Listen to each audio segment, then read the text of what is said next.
की आंतरिक सुरक्षा से उनका संबंध है।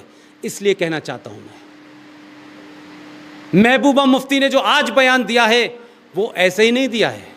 उसको पता है कि केंद्र में एक पार्टी जिसने 50-60 साल तक इस देश पर राज किया है, उसने अपने मैनिफेस्टो में क्या लिखा है वो खतरनाक प्रवृत्ति है। इसलिए मैं कह रहा हूं कि सेना अपना काम करेगी, पुलिस अपना काम करेगी, लेकिन जो लोग राजनीतिक तौर से जागरूक हैं, जो अपने मत का इस्तेमाल करना जानते हैं, उनको भी पता होना चाहिए कि हमारे बीच में कौन लोग हैं, कैसे लोग हैं और क्या कर रहे हैं। उस मैनिफेस्टो, जीवन में पहली बार में ऐसे किसी सार्वजनिक मंच से किसी पार्टी के मैनिफेस्टो का जिक्र कर रहा हूं, और वो इसलिए बताना जरूरी है कि उनको 72,000 देने हैं, 2 करोड़ देने हैं, वो दें। उन्होंने 4 चीजें क्या खतरनाक कही हैं उसमें। एक, उन्होंने कहा है कि उत्तर प्रदेश में एक विश्वविद्यालय है, अलीगढ़ मुस्लिम विश्वविद्यालय, जहां मैं पैदा हुआ, जहां मेरी तालीम और तरबियत हुई, जहां से पढ़ लिख कर मैं यहां तक पहुंचा।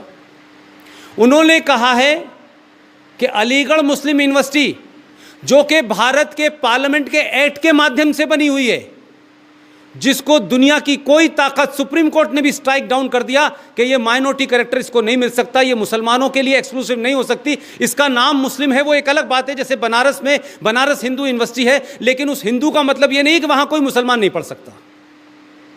उन्होंने कहा है अपने मैनिफेस्टो में कि हम जब आएंगे सत्ता में, तो जो सुप्रीम कोर्ट में सुनवाई चल रही है, जिसको इलाहाबाद हाई कोर्ट कह चुका है, जिसको सन 1971 में इस देश का सबसे पावरफुल ब्यूरोक्रेट पीएन हक्सर, जो इंदिरा गांधी के सबसे नजदीकी थे, इंदिरा गांधी को इंदू कह के बुलाते थे, जयराम रमेश की लेटेस्ट किताब है, उसमें पूरा एक पन्ना 256 पेज पे लिखा हुआ है। उसमें उन्होंने बताया है इंदिरा गांधी चाहती थी कि इसको माइनॉरिटी इंस्टीट्यूशन घोषित कर दिया जाए। PN Haksar one of the legend, most intellectual man, was the most powerful bureaucrat in the country। उसने लिखा है कि मैडम, आप इस यूनिवर्सिटी को माइनॉरिटी का दर्जा नहीं दे सकती। उसमें सारे लीगल पॉइंट हैं, पेज नंबर 256 पे है, जयराम रमेश की लेटेस्ट किताब है, एज इट इज छाप दिया है। उसके बावजूद उनके वंशज अपने मैनिफेस्टो में कह रहे हैं कि हम अलीगढ़ यूनिवर्सिटी को माइनॉरिटी कैरेक्टर का दर्जा देंगे। ये वो यूनिवर्सिटी है जिसका अभी दर्जा तय नहीं हुआ है, जिसका अभी दर्जा तय नहीं हुआ है, सुप्रीम कोर्ट में केस चल रहा है। वो यूनिवर्सिटी पूरे हिंदुस्तान में दलितों का और ओबीसी का कोटा सारे देश के इंस्टीट्यूशंस में लागू है। सिर्फ अलीगढ़ मुस्लिम यूनिवर्सिटी ने इसको लागू नहीं किया। इस पे कोई दलित लीडर और कोई ओबीसी लीडर नहीं बोला। 20 साल उत्तर प्रदेश में मायावती और मुलायम सिंह की सरकार रही, लालू सरकार की उनकी सरकार रही, लेकिन किसी को माई कॉम्बिनेशन चाहिए, किसी को दूसरा कॉम्बिनेशन चाहिए। इसका जिक्र नहीं किया 20 साल में कि भाई इतनी बड़ी यूनिवर्सिटी है मुसलमानों की, मुस्लिम दलित भाई भाई कह रहे हो, मुस्लिम ओबीसी भाई भाई कह रहे हो, हमारा वोट ले रहे हो, लेकिन जो संवैधानिक तौर पे आपको 28% संविधान में जो हमें यहाँ पे मिलना चाहिए था रिजर्वेशन, वो आपने लागू नहीं किया है। तो मुसलमान और दलित का सिर्फ साथ चाहिए, क्योंकि लार्जर हिंदू फैमिली को कमजोर करना है, कोई पॉलिटिकल एजेंडा नहीं है। तो पहला तो उन्होंने इसका वादा किया है। दूसरा वादा क्या किया है? दूसरा वादा यह है कि आपको याद होगा कि इस देश में आसाम से लेके बहुत सारे नॉर्थ ईस्ट के इलाकों में बहुत सारी देश विरोधी ताकतें कुछ ना कुछ करती रहती थी। इसी सरकार ने, इसी कांग्रेस पार्टी के जो रहनुमा थे उस जमाने, उन्होंने एक एक्ट बनाया, arms force power special act 1992, और उसके तहत यह कहा गया कि जो डिस्टर्ब एरिया घोषित हो जाएगा, वहां सेना जो कार्रवाई करेगी, उससे सेना से यह नहीं पूछा जाएगा ये कार्रवाई क्यों की थी, कब की थी, कैसे की थी, किसको वो गिरफ्तार करती है। आज उन्हीं के वारिस अपने मैनिफेस्टो में कहते हैं कि arms force special power act, जो जम्मू कश्मीर में, आसाम में, नागालैंड में, मिजोरम में जब फौजी काम करते हैं, कितने ऑड हालात में काम करते हैं, इस देश की तमाम इंटरनेशनल एनजीओज के माध्यम से उनके मॉरल को डाउन करने के लिए आप सुप्रीम कोर्ट में और डिस्ट्रिक्ट कोर्ट के अंदर उनके खिलाफ जब मानहानि का ह्यूमन राइट वॉयलेशन का जब आप आरोप लगाते हैं तो उनको कोर्ट में जाना होता है। इससे बचने का तरीका है कि जब वो किसी को पकड़ें, किसी आतंकवादी को मारें तो उस पर सवाल ना हो। उसमें कहा गया इस मैनिफेस्टो में कि हम आते ही इसको हटा देंगे। तीसरा, उन्होंने कहा कि ये जो असाइलम लेने का कानून है, आप सबको पता होगा सुप्रीम कोर्ट ने कहा है कि 5 करोड़ इल्लीगल बांग्लादेशी मुसलमान इस देश में रह रहा है, इल्लीगल। उसको कैसे हटाया जाए, तो ना तो सुप्रीम कोर्ट अब तक बता पाई और राजनीतिक दल बोलते नहीं है। इसके बाद में रोहिंग्या आ गए, तो रोहिंग्या का तो आपको पता ही था कि रोहिंग्या कैसे आए हैं, उस पर सुप्रीम कोर्ट में मामला चल रहा है। आपने कहा कि हम सत्ता में आएंगे तो सबसे पहले हम ये जो असाइलम का जो लॉ है हम इसे ख़त्म करके नया बनाएंगे। तो आप किसको देश में बसाना चाहते हैं?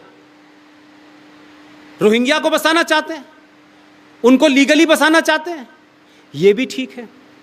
एक और आया कि साहब आपने सबने जेएनयू में देखा होगा क्या हुआ। आपको पता है कि इस देश में देशद्रोह का कानून है, बल्कि इनको पता नहीं, इनके जो नाना या दादा थे जवाहरलाल नेहरू साहब, जिनकी बड़ी नज़दीकियां थी शेख साहब से, शेख साहब के कहने पे उन्होंने कश्मीर को ऐसे बांटा जैसे उनकी पर्सनल प्रॉपर्टी थी। उसी शेख अब्दुल्ला को भारत के प्रधानमंत्री ने इतनी नज़दीकी होने के बावजूद भी कोई तो वजह रही होगी कि शेख अब्दुल्ला को लंबे समय तक जेल में डाला और देशद्रोह का मुकदमा चलाया। आज उनके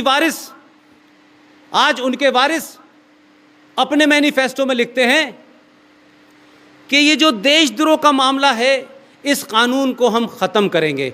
अब भारत में इस सरकार के आने के बाद देशद्रोह नाम की कोई चीज़ ही नहीं हो सकती। आप देश के टुकड़े करें, आप देश के खिलाफ हथियार उठाएं, कोई पूछने वाला नहीं है, फ्री फॉर ऑल है। ये उस पार्टी के मैनिफेस्टो की 4 चीज़ें हैं।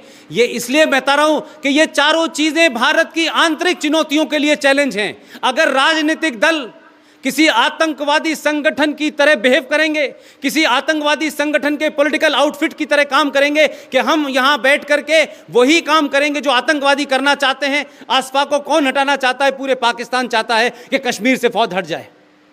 कौन इस देश से हटाना चाहता है कि देशद्रोह के मामले में जो देश के खिलाफ हथियार उठाएगा, जो देश के खिलाफ बोलेगा, उस पर अगर देशद्रोह का मुकदमा हो, इसको कौन खत्म करना चाहता है?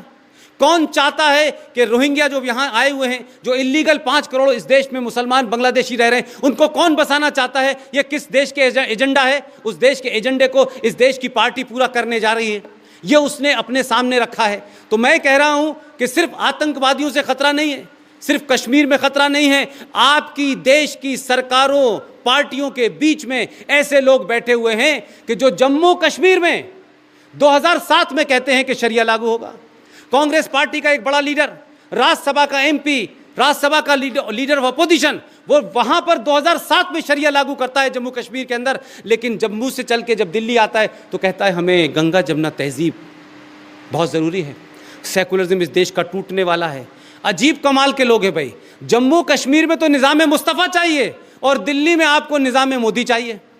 तो ऐसा तो होगा नहीं भाई कि आप वहाँ ये चाहेंगे और यहाँ ये चाहेंगे, क्योंकि आप 30% से 70% हो गए तो आप निज़ाम मुस्तफ़ा चाहते हैं। आप मालदा में 30% से ऊपर निकल गए, कैराना में 30% से ऊपर निकल गए। जिन 500 जगह की बात बता रहा हूँ वहाँ पॉपुलेशन 30% से ऊपर है, वहाँ आप कहते हैं हमें निज़ाम मुस्तफ़ा चाहिए। आप तय कर लें कि आपको कहाँ जाना है। 1947 में तो हमने तय किया था, लेकिन इस बार आपको तय करना है कि आपको कहाँ जाना है। तो भाई इस देश का हिंदू तय करे कि उसे 2019 के बाद 2020 में 21 में इस देश में कहाँ जाना है। जब ये आतंकी आपके साथ यहाँ तक आ जाएंगे, जब मालदा से निकल के दिल्ली पहुंचेंगे, ना दिल्ली महफूज है, ना अजमेर महफूज है, ना कोयम्बटूर महफूज है, ना तमिलनाडु महफूज है, ना रामपुर महफूज है, ना बरेली महफूज है। तो भाई क्या आप बड़वानी का इंतजार कर रहे हैं?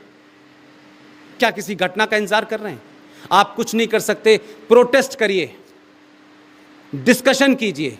आज के युवा को सच बात बताइए। जब बाहर जाके वो आर्गू करे तो लोगों के सामने पूरा सीना तान के कहे कि जो मैं कह रहा हूं वो लिखित की बात कह रहा हूं, मैं कोई पॉलिटिकल रिटोरिक्स नहीं कर रहा हूं। बहुत सारी बातें हैं। मुझे लगता है कि आपने मुझे बड़े धैर्य के साथ, बड़े तहम्मुल के साथ सुना। मैं आप यहाँ बड़ी तादाद में महिलाएं आई हुई हैं, मेरी बहनें, मेरी माएँ हैं। मैं एक छोटी सी बात आपसे कहूँगा, आप मेरी बात को अमल करें न करें, लेकिन मैं आपसे अपनी बात कहे दे रहा हूँ। आप लोग अपने जीवन में सोने से बड़ा प्यार करती हैं। सोने को लेकर के आपकी बहुत चिंता होती है। सोने के गहने आपने बहुत पहले होंगे। मुझे लगता है कि देश की ज़रूरत